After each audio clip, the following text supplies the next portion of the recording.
What's up, everyone? Welcome back to the Showdown Breakdown. We got a special one for you, Monday Night Football. 2-game slate, my favorite. We call it the prime time, Bobbywow.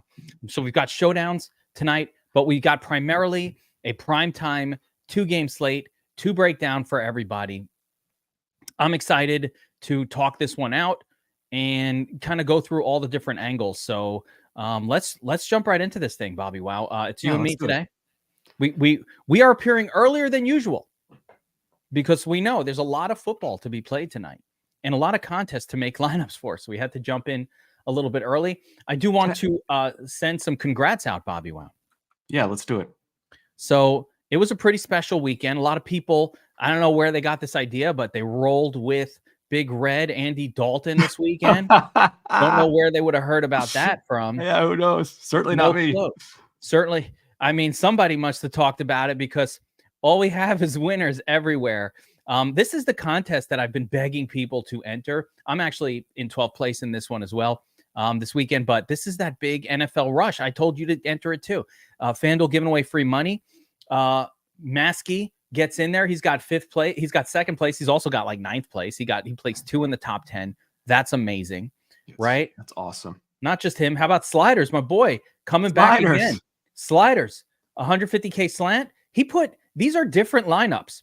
So he put 300 across the slant and the flea. He got 2nd in the flea and 1st in the slant. Wow, I did not realize that. That's crazy. Yep. So Sliders in here crushing it. That's big time. This guy Stephen A. Now you might say, "Oh, Kev, why are you even showing a $2,000 win?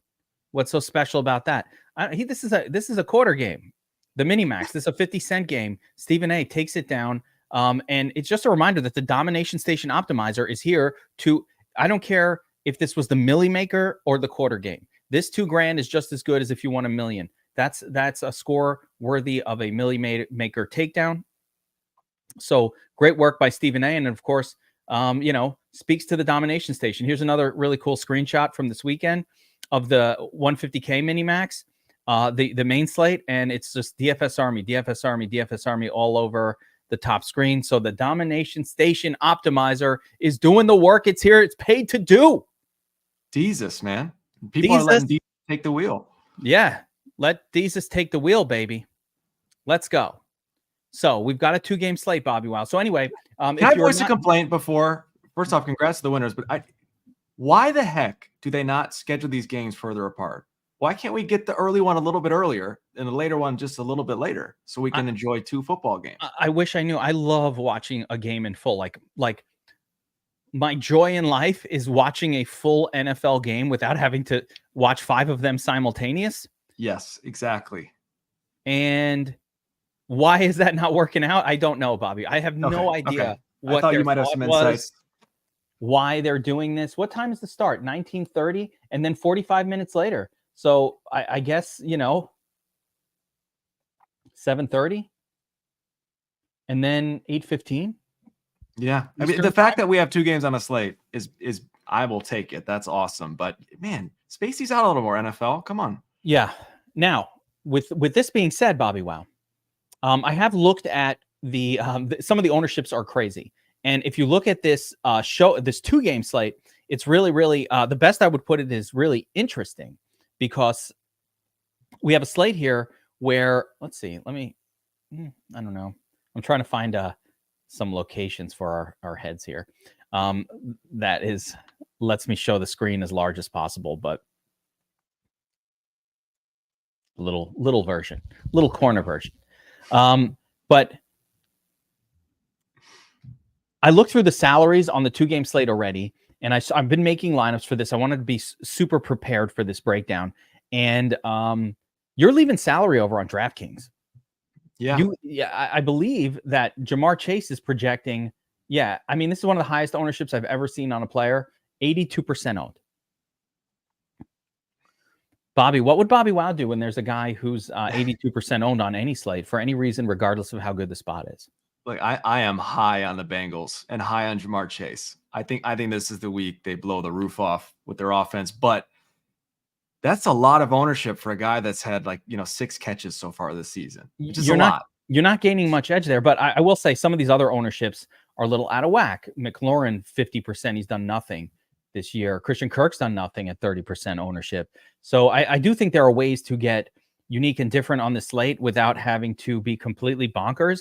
But I have dived in a little bit, and like I said, you can afford whoever the hell you want. There's no real issue with salary or any of that. You can't spend it all. So I want to give a brief overview. The way I want to break this down, I want to give a brief overview of each game. Okay. Because we're not doing a separate showdown breakdown. This is it. This is it. We're going to focus on the 2-game slate because to me, that's the most exciting. We don't get many of those. And they have good contests for them. And I've already max reserved them all. So I need to play those. I need to focus on what I'm doing here. But also, we'll talk through each game a little bit, and then we'll get into the specifics of the salaries for the 2-game breakdown purposes. And of course, for DFS Army subscribers, we have our notes. We have our cheat sheets for both showdowns and for the full 2-game slate as well. So the cheat sheets are in, they're live, they're ready to go. With that being said, Bobbywow, let's start with this Jaguars at the Bills game. Yep. So let me pull up the matchups tool here instead of going this other way. And we'll kind of get a look at the big thing for me. So let's talk about the Bills side of the game first. And let me go down and pull up. Here we go. Bills at Jacksonville, right? So the big mystery this season, Bobbywow, has been who are the wide receivers of note for the Bills? Like they're still trying to get it figured out over in Buffalo. I don't think we've seen it. Yeah, I don't think we have either. What did you find in looking through? I mean, Kincaid, 22% targets last week. K-Shack up to almost 30% of the targets last week, but that was a pop from week 1 where he didn't get targeted a whole lot. Is Khalil Shakir the WR1 at this point? I mean, are you confident with that? What do you think? I wouldn't say I'm confident, but that's kind of what we expected coming into the season. It felt like that Keon Coleman breakout game in week 1 came a little early. So I think all that we know at this point, what this tells us is we really don't know all that much still. So I think we could certainly see Keon Coleman end up with the most targets. We could see Shakir. I really like Dalton Kincaid. I'm going right back to him in this game. But yeah, I think in terms of the mix, I think we have to have a mix of all these guys. What about the fact that Mac Hollins increased his snap count from week 1 to week 2? Not on the targets, but I mean, he's up to 71% of the snaps in week 2. Is that crazy? Mac Hollins of all people? It's crazy. And he's a guy that they'll throw to in the end zone too, which, makes him even more viable on a slate like this. So yeah, you got to mix and match here. There's no stands I'm taking on the Bills side of the football in terms of wide receivers. There we go. I think I'm going to favor Khalil. I definitely like him more than Keon Coleman and Curtis Samuel. Like I without saying I want to go all in on Khalil Shakir, if I had to choose between all of them, Khalil Shakir is the guy that I like the most. You don't agree? If I had to choose, I'm going with Shakir as well in terms of wide receivers. But again, we saw Keon Coleman do it in week 1. He's a stud. He's going to be a good wide receiver in the league for a long time. So no stands for me. No strong stand. Okay. I like it. Running back for the Bills, just a real quick glaze over here. James Cook, monster week last week, crushed it, all that. They are still rolling out Ray Davis as the backup plan. Probably even a little more than you would think in terms of his rush percentage last week. He was right up there. He was pretty close to James Cook in terms of how many carries he got. And he's getting targeted a little bit. Ray Davis is a real player on this team. Like he's somebody they're using. Yep. It's not just Cook. They're using him.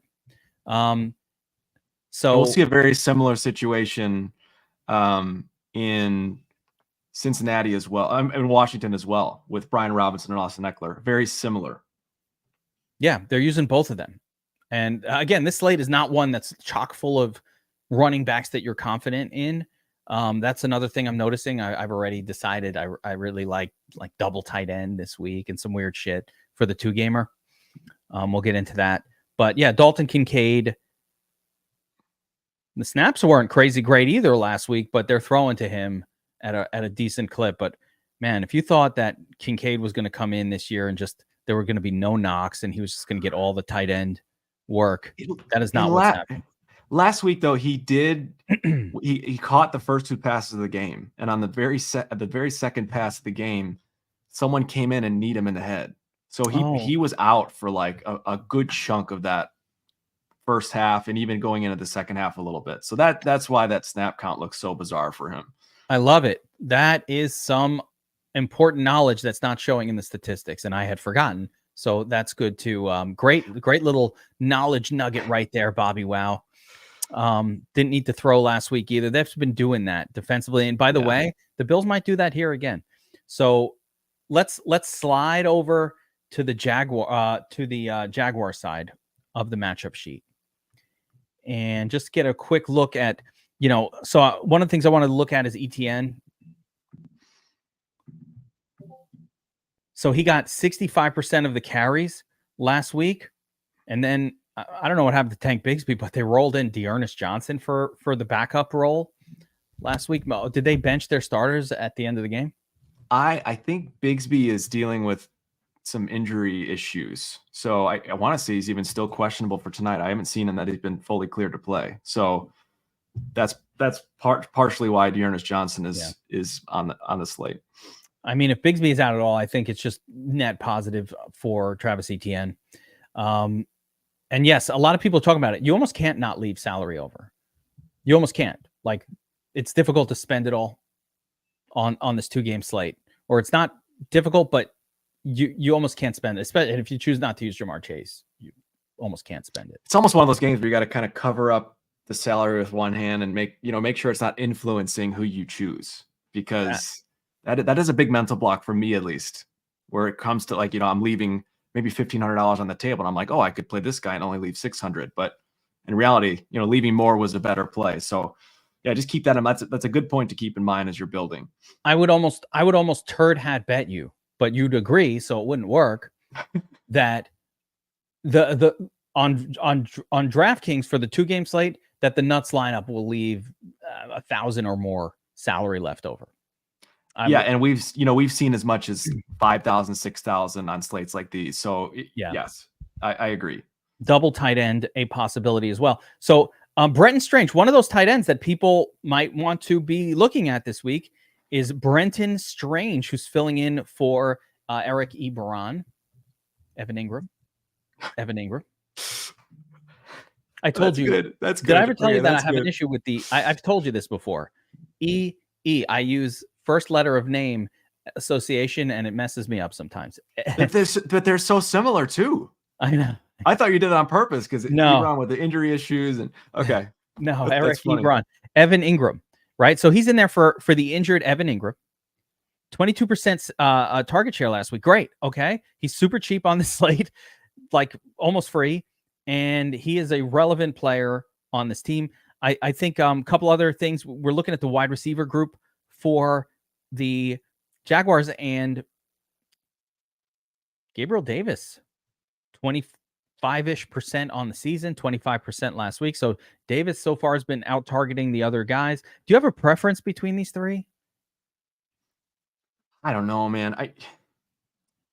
Honestly, Gabe Davis is probably my least favorite of the three. Wow. Just because and that might be, bias as well from previous seasons, but he's never been a guy that's been super consistent in terms of his production. And in terms of regression, as far as regression goes, Christian Kirk is going to be more and more involved as the season goes on. That's just a reality of the situation. Brian Thomas is a good receiver, and he's going to be more and more involved as the season goes on. So I'd much rather I'll be taking more shots on those two guys than I will be Gabe Davis. Tristan Stevenson in the chat is mentioning it's a revenge game for Gabe Davis. I don't know that. I don't really put anything into revenge games, to be honest with you guys, but at least we mentioned it. If it's Stephon Diggs, it's one thing, but we're talking about Gabe Davis here. So I'm not as excited about the revenge. So, we'll look at the ownership too. I'm curious what his ownership will be. Gabriel Davis is definitely somebody, though, when you're at that last pick, you have enough to afford him, and you're like, should I play Davis? And that's one of those decision points on the slate. You'll see it as we like pull up DraftKings and actually like show you on screen what it looks like making a lineup for this. Yeah, and I honestly, Brenton Strange is athletic as a tight end gets. He's fast. He can jump. I at that price, it's hard not to play him. If you're trying to squeeze studs in, because he saves a significant chunk of salary. So don't be afraid to play Brenton Strange tonight. Yeah, a lot of these tight ends, I'm telling you, the tight ends are going to be, if it's, we back tested a ton of 2-game slates, and double tight end was weirdly very, very common as what was in the nuts. And when I say weirdly, I mean like way more than people play it. Like 30+% of the time, it was the nuts way. Now, I don't know why that happened, but it did. So if the back testing tells you anything, there it is. Other notes that we have some back test notes and notes for 2-game slates in terms of using the Domination Station optimizer that are posted in my channel and pinned to my channel. And if you just scroll back in my Discord channel, if you guys are in the DFS Army Discord, a lot of people were talking about some of the settings that we've come up with over the years to attack these 2-game slates. And they're very, very basic, very simple. All right, let's talk about the other game, Bobbywow. Which was the one that you did the notes for? Which was the one that you did notes for? I've been working through the Cincinnati-Washington game. All right, so take me through. I do just want to say, I think Jacksonville keeps this more competitive than people think. So I will be more exposed to the Jacksonville side than the field. I think, Travis Etienne, perfect example. I think if the Jags are competitive, it's because he's doing really well. So I'll have quite a bit of Etienne shares. I'll be over the field on that, even though he's, going to be highly owned already. And I just like, again, these wide receivers, Christian Kirk, he will be more involved as the season goes on. So I'm willing to be overweight on him and Brian Thomas as well, who looks under-owned, based on his talent and what we saw last week. So just my 2 cents on how the game's going to look. I like it. If that is happening, and if you're right, so a more competitive game, that means a lot of the fantasy goodness should come from this side, and especially from the less popular side, which will be anything to do with Jacksonville. Like no one's going to really want to play those guys. And Trevor Lawrence at 8% owned, look, he's been awful. He's been terrible. And, objectively, there's really no way around that. But at 8%, QB at 8% ownership that has some rushing ability, I don't know. I want to get more exposure to that. I know the Bills are good defensively. I know the Jags have looked bad. But, that's a spot where you can attack and get some easy leverage if you're looking to try and take down a tournament. Yeah, I think we'll talk through all the quarterbacks, but I'm surprised. I thought like if we could leave one off, it might be Trevor Lawrence. You're saying no. Okay. Yeah, I don't think so. We got to leave one off, Bobbywow. And if it's not Lawrence, it's no one. It's Jaden Daniels for me. Really? Okay. All right. You can't leave off Jaden. What if he goes crazy legs? Okay, well, then don't leave. Don't leave any. I'm not leaving anyone off. I'm not leaving anyone off at QB. We don't leave anyone off. There we go. All right. That's a good take though. So your take is Buffalo, Jacksonville, a little more competitive than people think. Yeah, good spot. That brings like a Travis Etienne into the mix. Yes, at bare minimum. And I don't care if they're competitive or not. You're going to play some of those wide receivers. Okay, Cincinnati at Washington. Now, I just want to take a macro view of this for a second, Bobby. Washington is the defense that offenses get right against. Yes. This is one of the worst defensive units we've seen in years. Even Daniel Jones was out here looking like an NFL caliber quarterback against these guys. It's true. And we were playing though. We knew it. We were like Daniel Jones, Malik Neighbors 2 weeks ago. Yeah, I wish I would have played Malik this week. That dude's legit. So right off the bat, the first thought is load up on get right Burrow and all of the crew. Yes. And on top of that, this is a ticked off Joey B. They lost a somewhat questionable game to the Chiefs last week at the last second. Some penalties were called on the last drive. It could go one way or the other, I think. And so, Burrow he's ticked off. He looked better. I think they're going to blow the roof off at home against this Washington defense. Cause you're right. there's nobody that can keep up with Jamar Chase. Or nobody that can keep up with T. Higgins. I mean, this team should absolutely smash. They won't need to get to the alt guys because it's the prime guys that are going to be feasting. Yep. But there are other players on this team, and you know how it goes wrong, Bobbywow? How does so it go wrong? Right off the bat, you know how does this not work out how you were hoping? You're going to tell me about Zach Moss? Is that where we're going here? Yeah, that's right. Zach fucking Moss comes in, runs for 3 touchdowns out of nowhere, ruins it. 90% owned Jamar Chase, ruined. $1 million win. That's it. Ruined. You know who ruined? Look what happened yesterday with San Francisco. We knew they were getting 3 touchdowns, maybe 4. They always get 3 touchdowns, maybe 4. I'm thinking Mason and Ayuk are going to share in some of that. No, Juwan came in. Now it helped me out because that prop me into 3rd place. Like the Dom station was all over Juwan. Yep. But it killed the Mason Ayuk combo. They got nothing. They didn't score.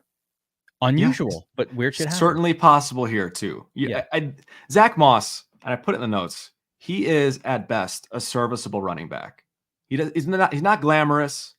You know, when he gets opportunities in the right system, he can be solid. And that's what he's done in Cincinnati so far to this point. It seems like they've committed to him for now as the RB1. He's, getting 80% of the snaps essentially. So the opportunities are there for him. The volume is there. I cannot stand him as a player. He's boring. I don't like him. I don't think he's good, but I know. You're right. You've got to throw that out the window because he's the guy in Cincinnati that leads that backfield, and he's going to have plenty of opportunities. Look at the numbers on screen. 80% of the snaps last week, 75% on the season for Zach Moss. There is no denying that he's the starter for this team. Everybody, no denying it. The fantasy community thought Chase Brown, who, by the way, is going to be relevant today as well. Brown, he's the better running back. That's what everybody says. The fantasy community, everybody said. You know what they say that about Madison too over Dalvin Cook, and when he got his chance to start, he stunk. So you're not an Illini football fan, okay, like me. So I got the bias, and I did watch him, throughout his time here. He's explosive. He's good. He'll work his way into the starting role at some point this season. But the guy is Zach Moss right now. There's no question about it. There we go. And he's not going to be popular. Everybody's going to be playing Burrow stacks. So it's just worth mentioning. He's over 50% owned right now on the domination station. He's gonna be popular. Right, let me get to that. If I have to keep scrolling away, I didn't. That's surprising. So, all right, that's a little surprising, but okay. So, the other name to mention here, Gesicki, is really a lot of the Gesicki action was because T. Higgins has been out. But my goodness, 21% targets on the season. I think it was 9 targets last week. Like, this guy's being used on this team. He leads the team in targets. Yeah, Gesicki's being used. Him and Burrow have a connection. Like, that's undeniable too. There's something there, and I think that to me alone is worth playing Gesicki this week. There's clearly something between him and Burrow that's clicked, and he has established himself as the number 1 tight end. So you're right. That could go down a little bit with T. Higgins coming back, but to me, he's clearly, over a guy like Drew Sample, for example. Like, Gesicki's the guy. He's gonna get the opportunities in the red zone. So he's a strong option. I think he won't be highly owned, I don't think. If you look at the tight end snaps here, it is telling a story of a team that without T. Higgins was even playing 3 tight end sets. And almost always in a 2 tight end formation the last couple of weeks. So they were definitely using more of the tight ends. That will diminish this week with the return of T. Higgins. Like, I think they were doing that to get Gesicki in there as a wide receiver. Like, Gesicki, my guess, without looking at the film, was split wide on a lot of these plays and kind of like treated almost like a wide receiver. But I haven't seen it with my eyes. I don't know. But yeah, you got to go back to Gesicki. But I think T. Higgins coming back does kind of lower things a little bit. My final question on this team, and then let's move on, and this is more for a showdown thought than anything else, Is it Trenton Irwin or Yoshivas who's going to occupy the WR3 role?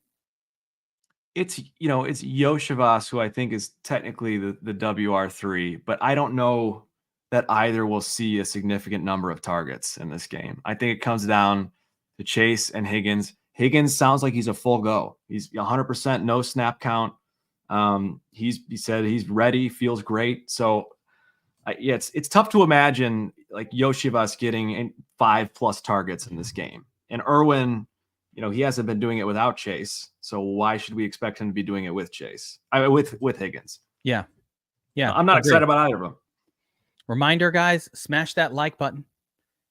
Make sure you're subscribed to the DFS Army YouTube channel and have the notification bell rung so that you find out when we're going live. Somebody might be wearing a turd hat on Friday. I'm not going to say who. Will be, for sure. Yeah, I will be. There will be a turd hat being worn this Friday. You guys don't want to miss that. You want to see it live. Next time we're going to be drinking a beer from the turd hat. If we can figure out how to line that thing with a little plastic, something to grab the beer. That's the next level. One thing I will say too, though, before we move to Washington, is there's been some talk about Jermaine Burton maybe seeing some extra reps, about, the way he's looked in practice. And that's all chatter. I don't necessarily buy into that stuff. But if the Bengals get off to an early lead, maybe they're in control of the game. We could see a guy like Burton come in and get some reps. So, I will be taking some shots on Jermaine Burton in deep GPPs over guys like Irwin and Yoshivas. Interesting. Yeah, listen. The floor is zero. The floor is zero just to acknowledge it. But yeah, that's one of the guys I'm going to take a shot on. It's more of a tournament. It's more of a showdown shot than something I'd want to do in a 2-game slate. So we're not looking salary not mattering yet. It's tougher on the 2-gamer, but yeah. But still, a couple. If you're playing 150 lineups, he's worth a couple shots. A couple shots there. All right, let's scroll over to Washington, the Commanders, and kind of get a sense of what's going on here. Their running back position has also been very mixed, right? So I actually saw a really interesting bet that somebody put out that I kind of like, where it was the over 1.5 receptions for Robinson and over 2.5 receptions or 1.5 for Eckler, like parlay both of them, because weirdly Robinson Jr., I think one of the surprises, or let's take a look at the target percentage. Robinson Jr. has been getting targeted just like Austin Eckler. Yeah. B-Rob getting the targets.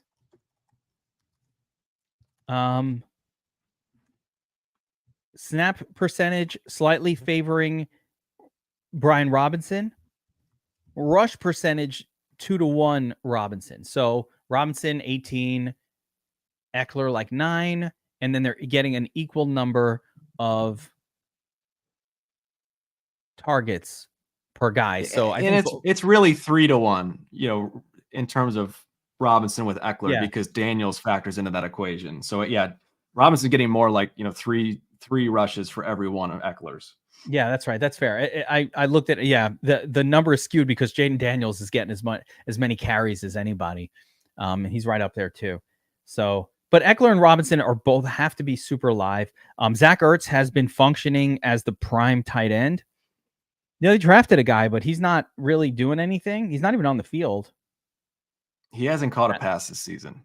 Yeah. So, he's played, some snaps, but he will be, he's promising, but yeah, I don't know that he'd be much of a factor tonight. Yeah. Ertz has been getting a solid, steady little, usage in this team. It's funny. They just aren't throwing a lot. So these numbers look better than they actually are. Terry McLaurin hasn't done anything all year, but somehow last week he got 30% of the targets. Did he have a week last week that was no, right? He didn't do anything. I wrote in my notes, this year's Terry looks a lot like last year's Terry and every year before then. Yeah. Disappointing production, getting targets, but he's just not putting up numbers. So we're seeing the same exact thing with Daniels at QB. So, wide receiver is so wonky for this team. I don't even know what to deal with it. Luke McCaffrey out there getting a lot of snaps, not really getting targeted almost at all. De'Ami Brown out there, plenty of snaps. not really getting targeted much. Interesting that Noah Brown increasing snaps from week 1 to week 2. Is he somebody that they're ramping up into this offense? I mean, ramping up feels strong. I don't think so. I don't see him ending up with 60% of the snaps this week, but who knows? He's had success before. We saw him have some big weeks in Dallas, and there's not exactly studly receivers currently slotted in for Washington. So sure, he could end up, maybe along Diami Brown's eating into some of his snaps. But no, I think the three guys here are McLaurin, McCaffrey, and Brown. And it just hasn't been any production from any of them yet. The quarterback hasn't shown that he's been able to support a quality wide receiver with his arm and with what he's doing as of yet. But You know what? You know who also hadn't shown that up until Sunday? Caleb Williams. And then one day comes and he's throwing bombs to Roma Dunze like they've been doing it all year. But it was expected with Caleb. I think the passing has always been a question mark with Daniels. That's the concern for me. Yeah. Will says Terry looking scary. You know what's looking scary? 50% owned Terry. Like, that is crazy, right? Let's not do that. Let's maybe not do 50%. I'll be under that.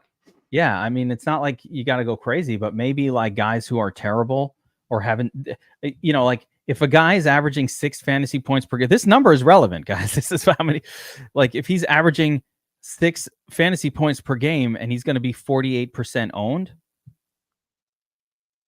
Not to mention that the Bengals secondary is legit. They have a very, very good passing defense. One of the best in the league to this point.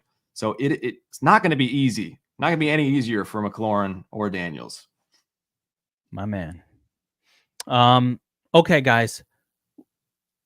Let's get into this here. And so we're kind of doing a showdown breakdown, but we're doing a 2-game. We're focusing the 2-game slate. So I'm kind of like trying to figure out what the best way to deliver this is. And I think two game. Yeah. Yeah. I'm going to load up the 2-game slate with ownerships.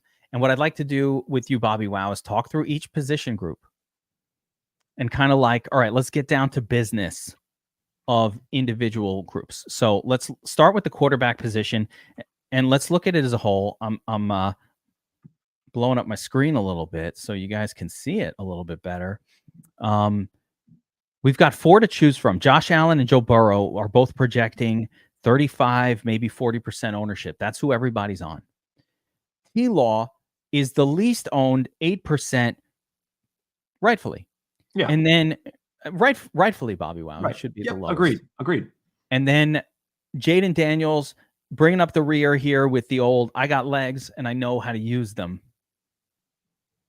So that's from ZZ Top. He's got legs. He knows how to use them.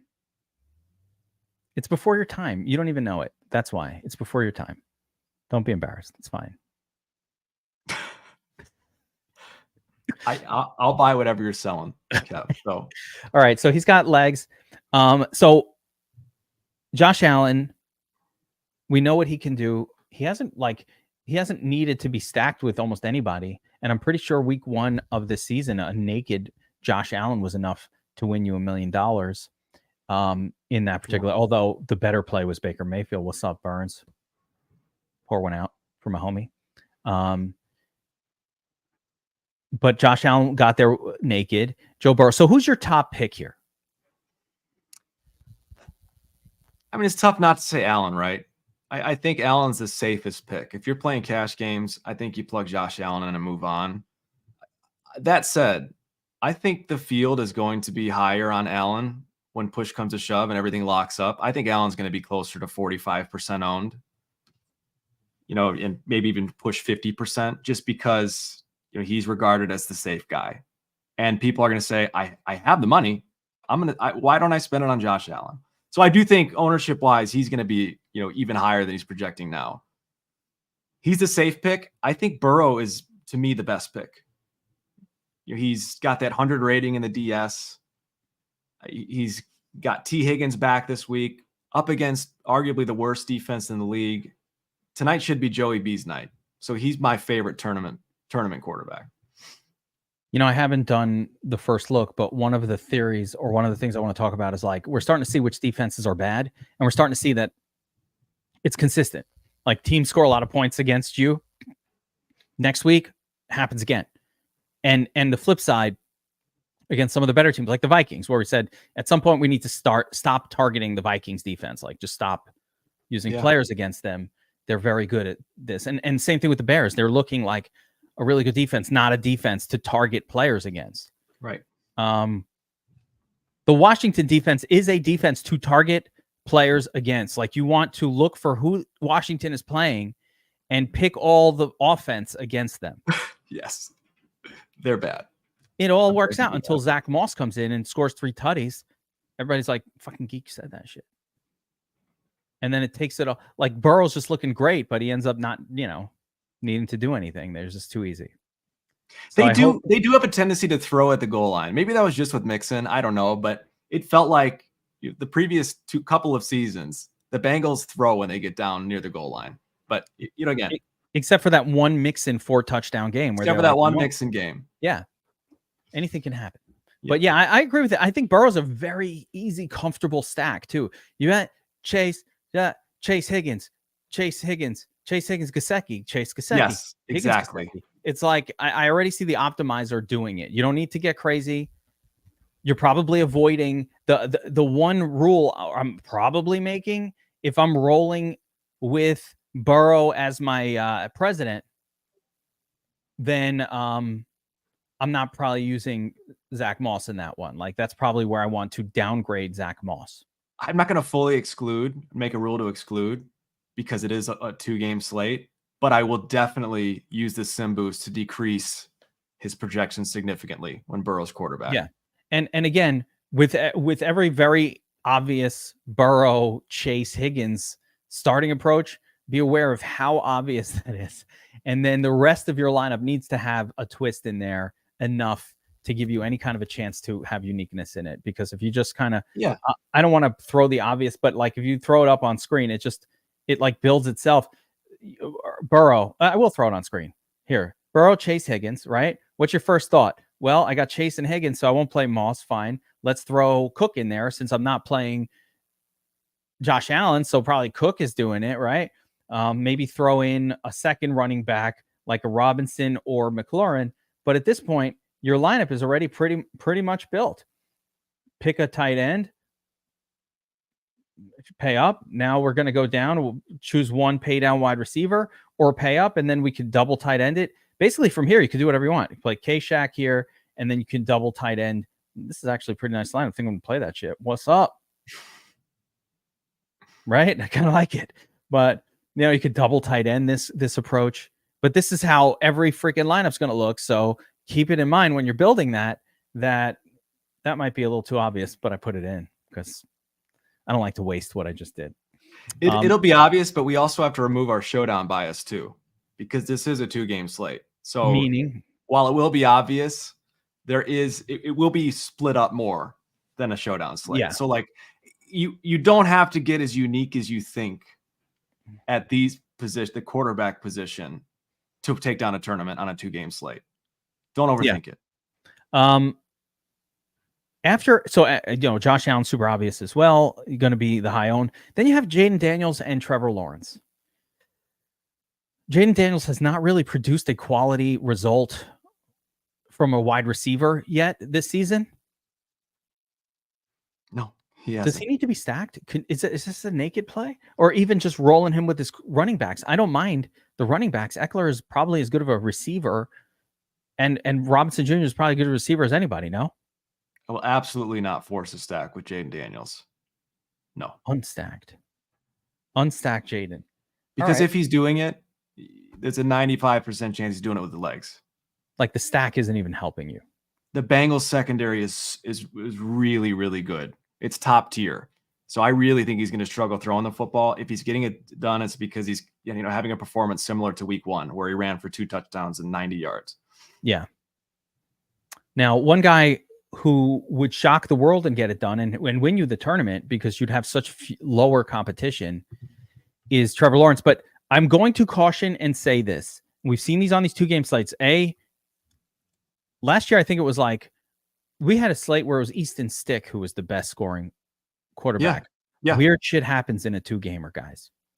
Weird shit, including, I think for me, it would be weird shit for Trevor Lawrence to get there, but like not that crazy. No, I mean, just look at the projection, for example.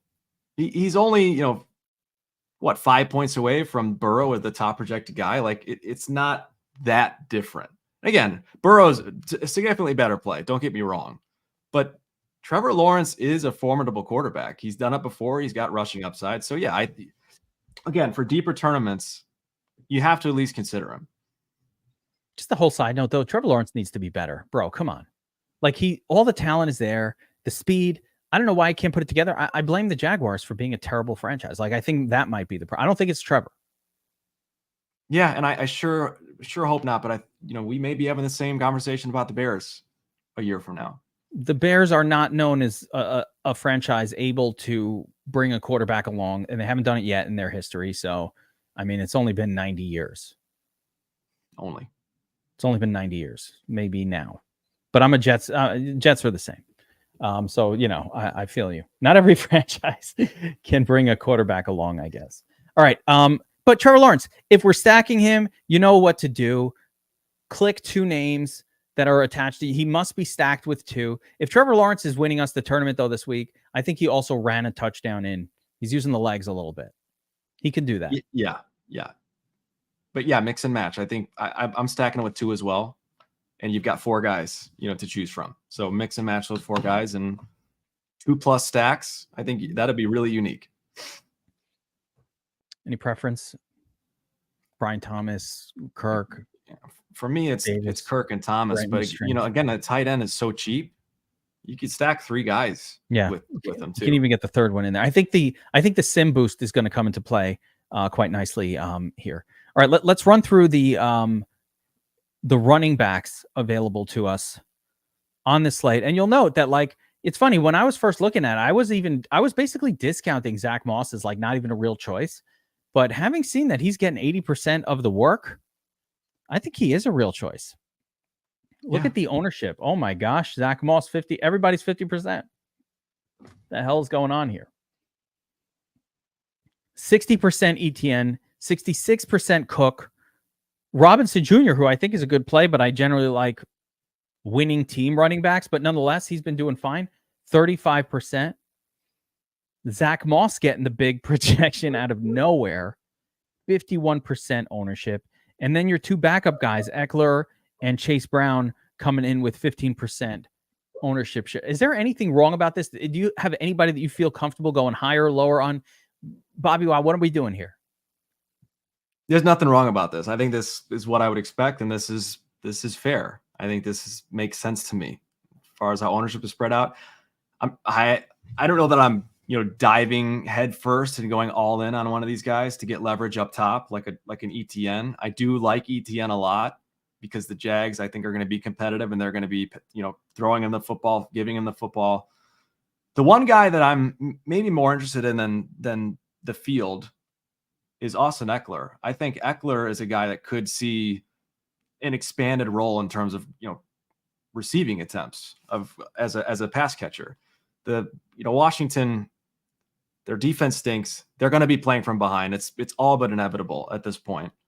And Eckler's that guy that you can dump the ball off to and that can make things happen.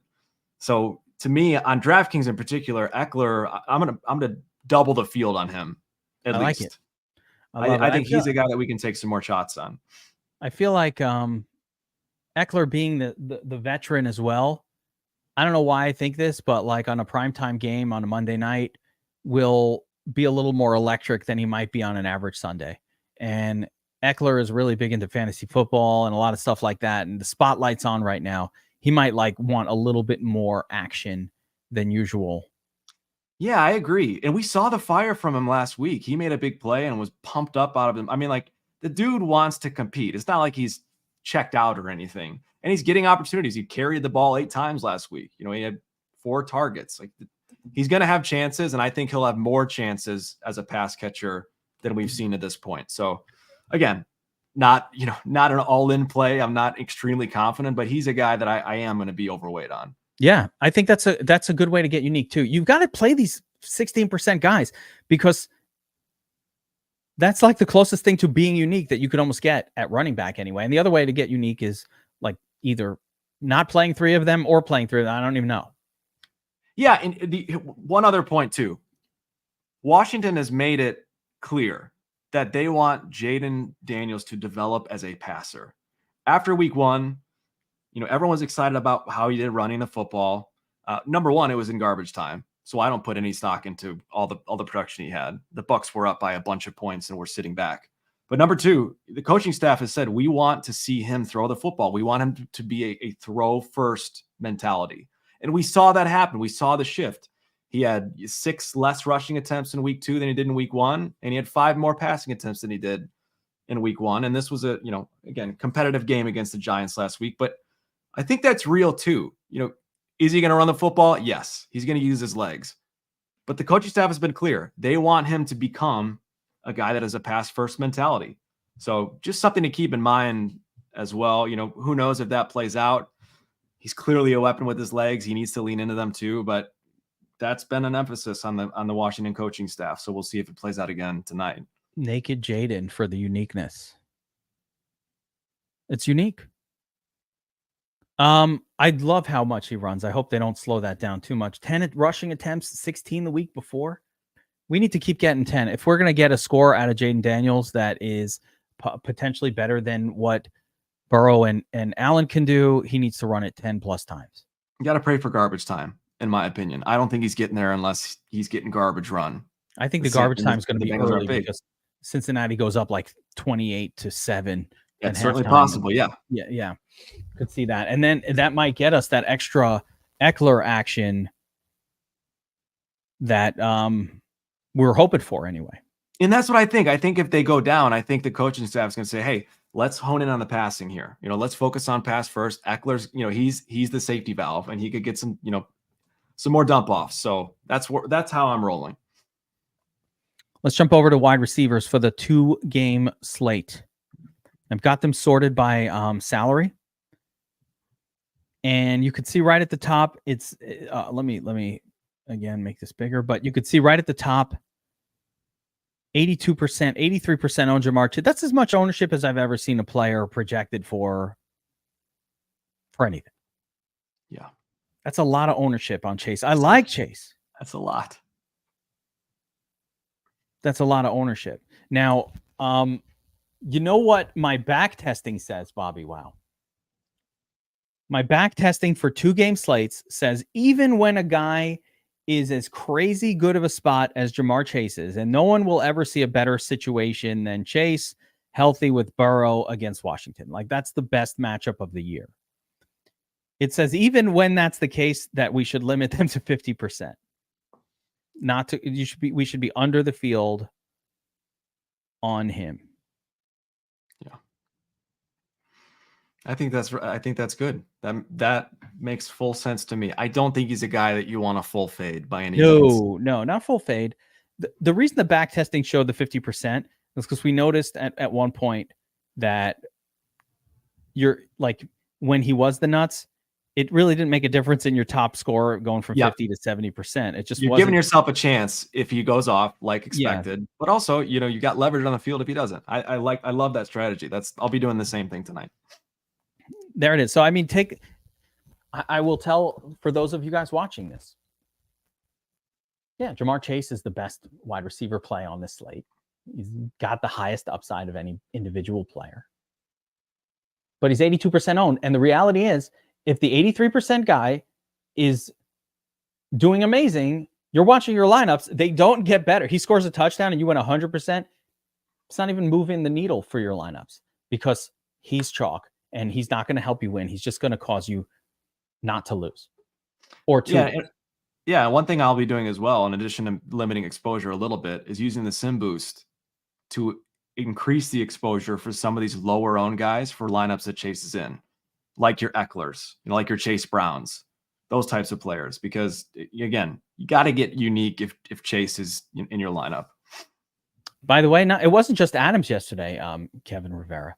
It was Adams was in a great spot. Devontae Smith was in an unloser. By the way, you know how this fails?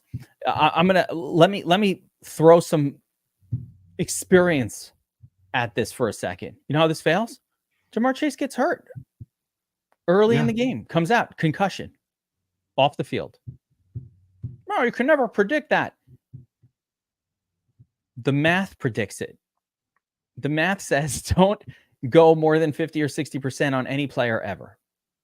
Because if he's going to be 90% owned, the better leverage is not hoping, but expecting the unexpected. Let's put it that way. I'm not gonna say anything bad. I think Chase is probably going to score 30 points tonight. But just to play devil's advocate too, Chase doesn't have to score 30 points on a 2-game slate to be in the optimal lineup. That's the other component that makes it tough. Chase can score 15 points or 16 points and easily be in the optimal lineup. Yeah, because it's free today. So that's the other thing. He fails but succeeds because you don't need to spend it. So just keep that in mind. I know we're playing both sides of the coin here, but you just keep that in mind. I love the 50 to 60% strategy. You give yourself a chance either way. That to me makes the most sense. 5 cent. Everybody do this at your comfort zone. You know, a lot of you guys can play in different tournaments, the quarter, nickel, dime, mini maxes, and the 3 does whatever. Do it at your comfort zone. Yeah, exactly. Because what we're betting on like a 5% outcome. If you're fading him, you're betting on like a 10% outcome. Like either he gets hurt in game or it's just one of those games that didn't work out. But as Bobby, you just rightly mentioned, we got to be careful because a disappointing game from Chase, a 17, might still end up in the nuts. We've faded these kind of spots in the past and gotten burned for it. Not because we were wrong. He still had a tough game, but it didn't matter because there's no one else to play. It's a 2-game slate. And the 17 he got was more than enough or could be enough to justify playing him because somebody else cheaper has to outscore him, which might not happen. Oh yeah, I mean, look down the list. Name me 3 guys that are going to outscore Chase. I mean, it's tough, even in a clunker. I mean, maybe T, maybe Khalil, Kirk. Khalil could see, running backs doing it. I don't know. Yeah, you're right. There's not too many, yeah. Or Keon, a lot to one consider. of the one bill could probably get there. Yeah, and have like a 20. And that's what it would take. There aren't too many exciting wide receiver options, though, which is why. So Higgins back, he's going to come in at 40%. Scary Terry coming in at 40%, 5,700. Hasn't done shit all year. I'll be underweight. Yeah. K-Shack, I like K-Shack at 5,500. Seems to be like the best Bills wide receiver. What about Curtis Samuel? Geek, is he someone we can get overweight on? We thought he would be more involved, but it looks like he's not. He's going to be a 25-30% guy on the field. We can get over on it just because he's 5% and no one's playing him. Beyond that, and he is on the field, but his time on the field has not increased as of yet. No, it has not. Oh, this of course scrolled all the way back, so I forget it. I already saw it though. He's got like a 20%, 27% on week 1 and week 2. Yep.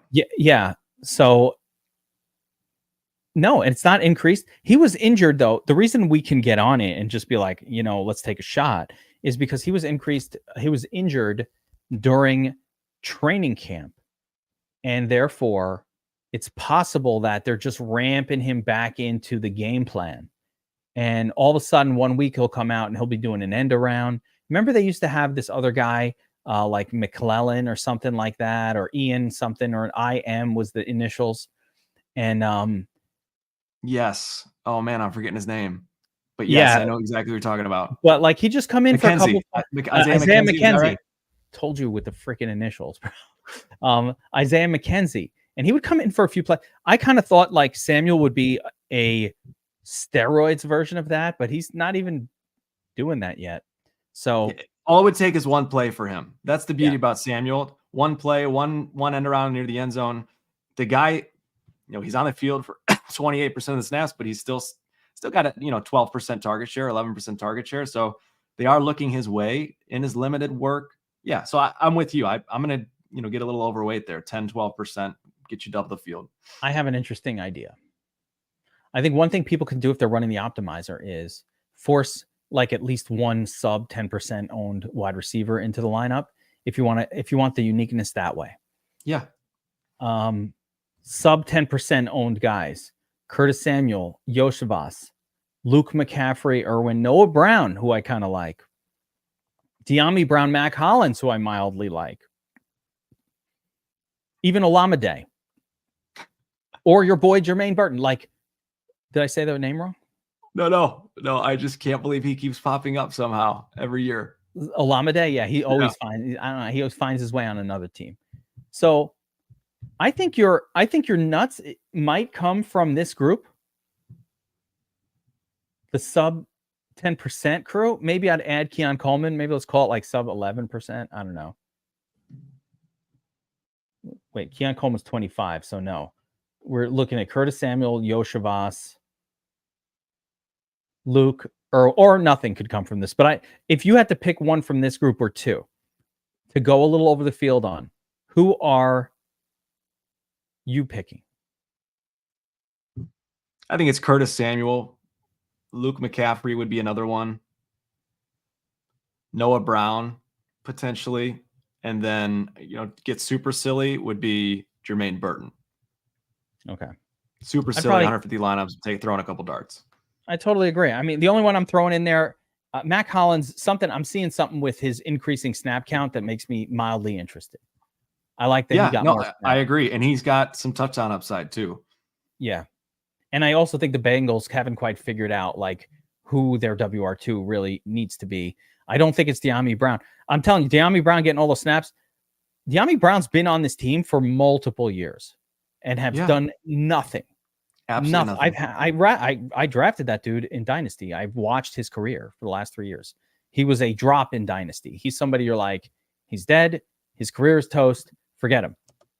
So, yeah, Mac Hollins, Noah Brown, definitely some turd interest there. I'm not playing him. I am not playing him for the record. But how fitting would it be if Marquez Valdez-Scantling catches a 60-yard bomb for a touchdown? That would be the most showdown thing ever. It'd be perfect. Yeah. No, I might have to put a dollar or two on his touchdown prop just so just put $1 on the touchdown prop because you'll get paid like $1,000 if it happens. Tight end position. I think this might be a double tight end week, Bobbywow. Yeah, hard not to like Brenton Strange. Everybody don't need it. Get some Strange. I know you don't need it, but yeah, he's in a good spot. He's a athletic tight end. He's a pass catcher. I mean, look at the projection on this guy. It's as good as anyone. His projection is better than Zach Ertz. Let's just look at the raw number here. Bretton's getting an 8. Gesicki is an 8, and Zach Ertz is a 7.3. I mean, Brenton Strange is projecting as the second best tight end on this entire slate for 2,700. Yeah, he will have ownership. Do you feel like maybe that number on Kincaid will come down a little bit? No, this will be a little more spread out. You think he's going to end up around 45-50%? Yeah, yes, he will. Because, and I'm telling you, it will, because when you get to the tight end position, I was building lineups before, Bobby. When you get to the tight end position, you have the salary. You're like, it's no problem. Because the lineup we built earlier, you had some restrictions. That has Kincaid in it. That's why it had Kincaid in it. If you don't play Kincaid, then there's no restriction. All right, watch it again.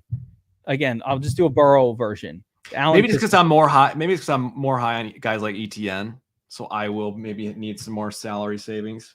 No, but even if you did it, it's 2 stud wide receivers, and then you're usually going to pay down for one. So then you get into this zone here of De'Ami. But let's say I didn't do that.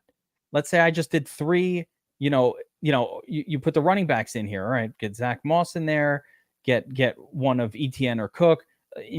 You potentially could put both. Whatever running back you put in, look what happens. You're at 5K still, and I've spent as much as I can. So go to the flex. I've got Cook, Robinson, McLaurin. So let's say I put the most expensive guy here. The most expensive. Mm-hmm. Look at what's happening, Bobbywow. The most expensive. I mean, you can't even spend anymore. So if I went to Kincaid, that's not going to work on this version. But I had to play ETN, Cook, and Moss, and Chase, and Kincaid. So outside of every single, Yeah, outside of every single expensive player in your lineup, and even this, if you put in Strange, like what we weren't held back at all by salary. We got whoever we wanted. Yeah, that's true. Yeah, and I'll have more Bengals on defense, so I'll be paying up a little bit more there too. But you're right.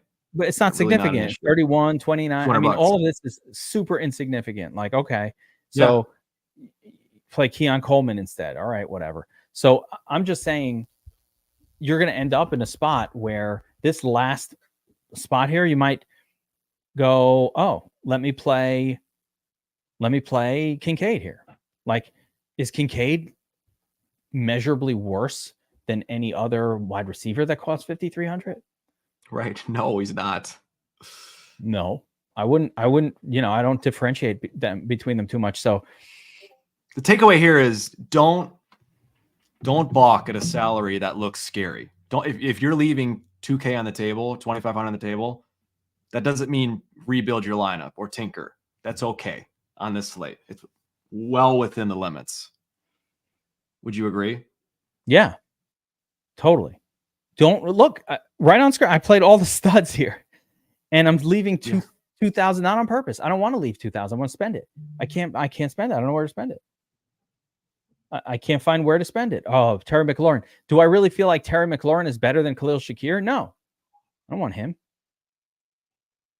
All right, if I put in Shakir and I don't want, like Brian Robinson Jr., fine. So the point is, salary is going to be much less relevant. Even this one, I'm doing my best to spend the salary, leaving 7 or 2K. Yes, the Josh Allen lineup might not be as soft as this, but for the most part, we're going to leave a lot of salary over. Another little trick for the optimizer, guys. For my optimizer crew, since you're here, it's very, very important on 2-game slates. I'm going to show you how to do it. On a 2-game slate, we have this here. How many players are allowed versus your defense? Defense should not be relevant to what players you pick on your offense. So I found that even 3 or 4 players versus defense, but 3 especially, is more than comfortable. You did uniques, I think. Actually, we want 3 uniques also. But yeah, 3 players versus defense is totally something that you should be doing. As a bonus, Bobbywow, and this is the part I really like about doing that, other optimizers don't tell people this, but also don't have that as an option to allow it. But more importantly, more so, they don't tell people that you should allow it. So you end up with a lot of people building lineups where the optimizer prevents players versus defense, and that severely limits the player pool that you can work with, because the optimizer is designed to not allow players versus defense. Again, even though over the years we've now learned that correlation between defense and players on the opposing team is much smaller, then it's really not worth fully limiting it. I would all but guarantee there will be a player from the opposing team in there with the defense in the nuts lineup. It's almost a guarantee. Yeah. And Mr. 5 Cent said I had 4 uniques on the back test that took down the 2 gamers. So yeah, 3, 4 is fine too. So we can go to 4, 3.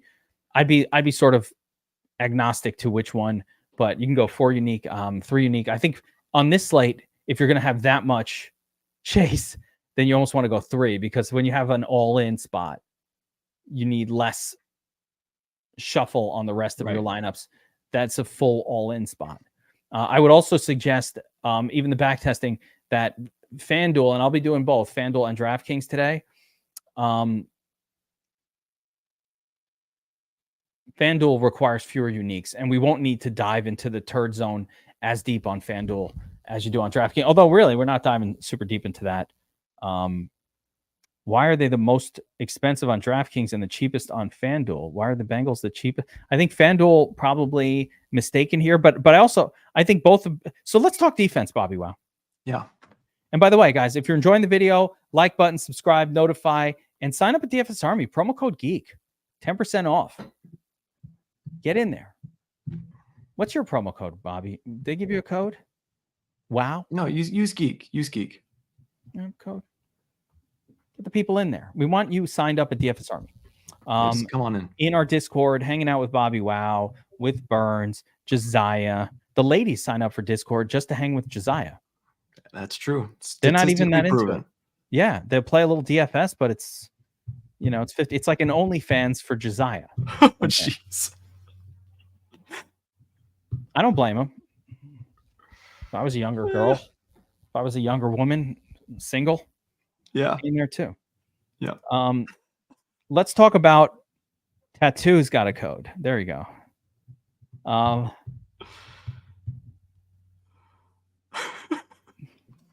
lost my train of thought. I'm just gone now. I don't even know where I am. What are we talking about? Is this? You said if you were a girl, you'd be in there. No, we're talking about defense. Yes. But that does remind me. Don't sign up for DFS Army if you put whipped cream on your coffee. That you got to go to our competitors. If you're putting whipped cream on your coffee in the morning, you want to go to a different site because we'll probably make fun of you. No, that's not true. I mean, I won't. I will accept you with open arms. Bobbywow will accept you. I will make. We'll hop on a Zoom. I'll drink a coffee with whipped cream on it together. Okay? Bobbywow, if you drank whipped cream on your coffee, you would still be welcome in DFS Army. You could have a pumpkin spice whipped cream latte all day, and I wouldn't turn you away. Spice today. Okay, fair enough. Bengals. All right, so defense is here. To me, it's the Bengals or the Bills. Do we need to play all four? I don't see why not. Like, what advantage do you gain by excluding one? I don't think it's as big as an advantage as people think here. Because what if the Commanders will be under 10% owned, okay, when lock hits? What if Zach Moss fumbles and Washington picks it up and returns it for a touchdown? We've seen defenses with negative points end up in the nuts on these slates before. I think it was 3-game slate, but I just don't think you gain enough of an advantage to fade one to make it worth it, in my experience. I don't know. What do you feel differently? I do think it gains an advantage. The thing is, normally you don't want to fade one because salary matters, and all the defenses can score 4.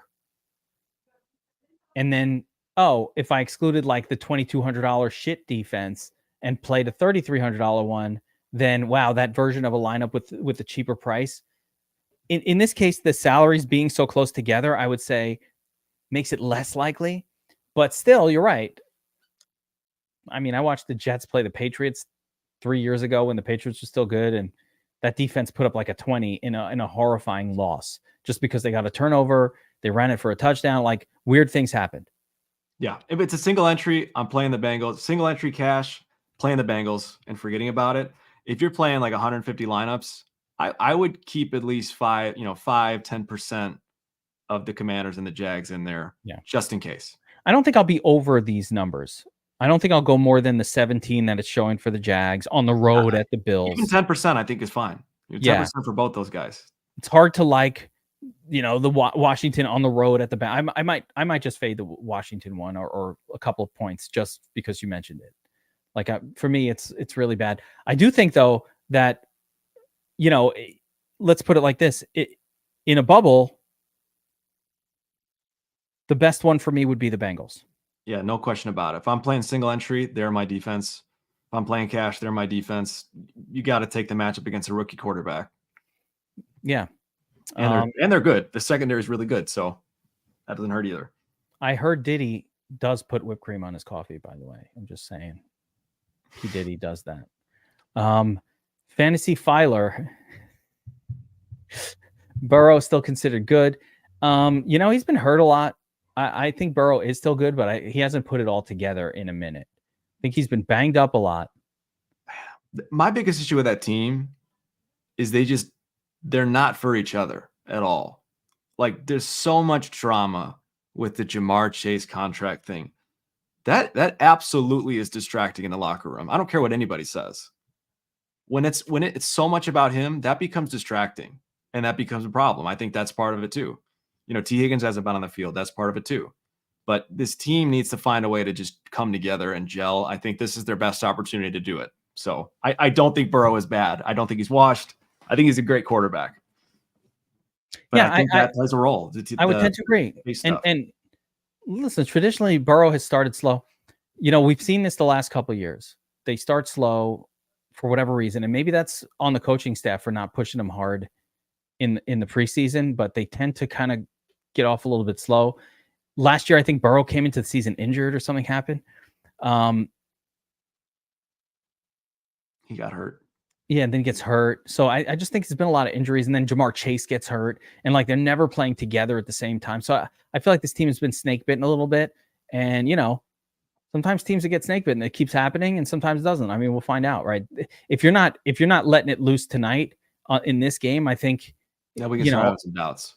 Yeah, until Zach Moss comes in and takes all the scoring. Oh God,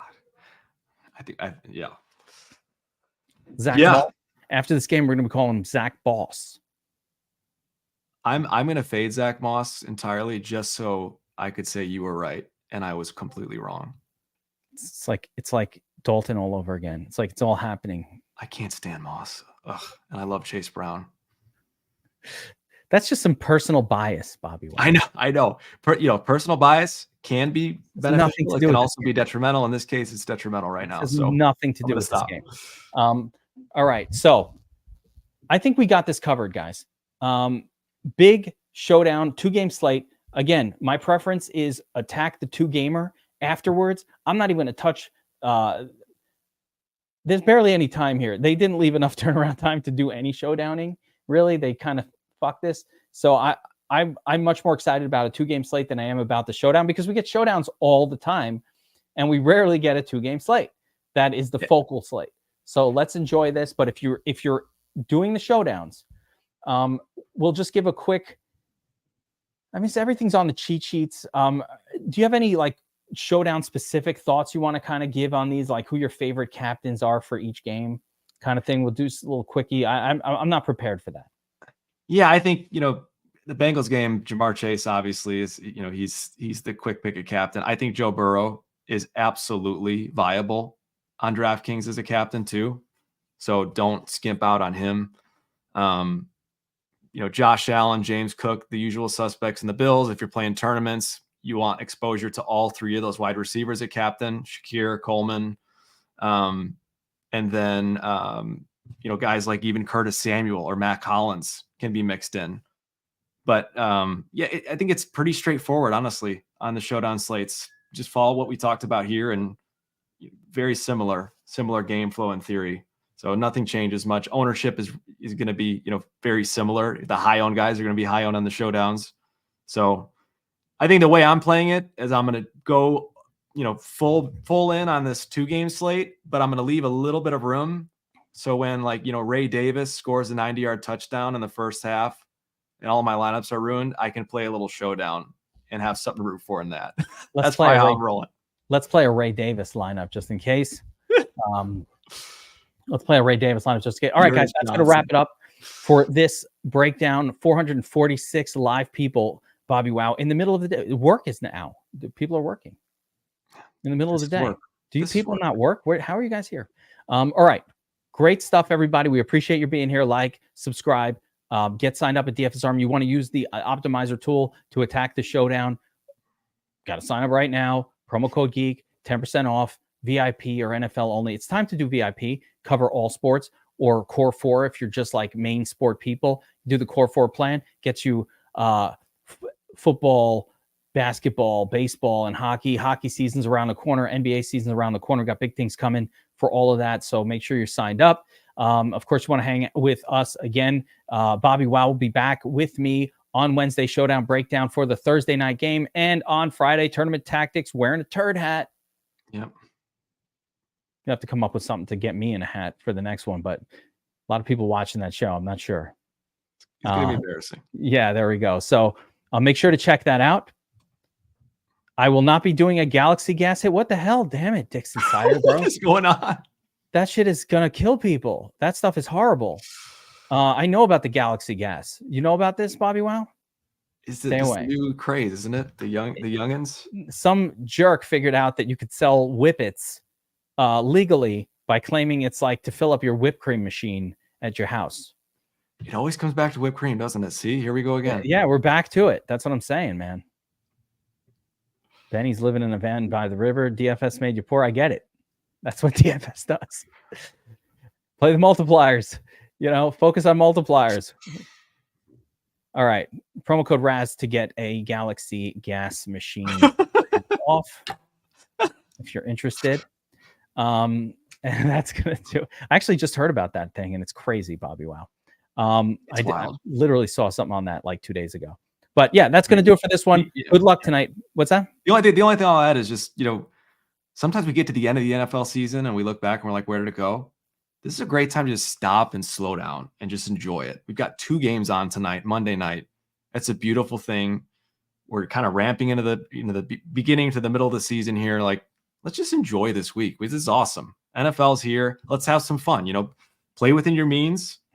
Get those quarter games rolling, those 50-cent games. If you're running out 150 lineups, and let's just have some fun, because this is the best time of the year. It really is football season. Everybody, it comes and goes. It really does. It flies by. I know it's only week 3, but I know how this season passes for me, and we're going to blink our eyes. It's going to be mid-season, and we're going to be like, what happened? Crazy. Thanksgiving around the corner. Pumpkins and turkeys and Christmas trees right around the corner. Bobbywow, your Christmas tree will be up in the background here like next week. We're a couple weeks away. Very soon. Yeah. Yeah, we're a couple weeks away. But just enjoy it. This is the best time of the year. Enjoy these games tonight. It's awesome. Hell yeah. All right. Good luck tonight, everybody. We'll see you on Wednesday.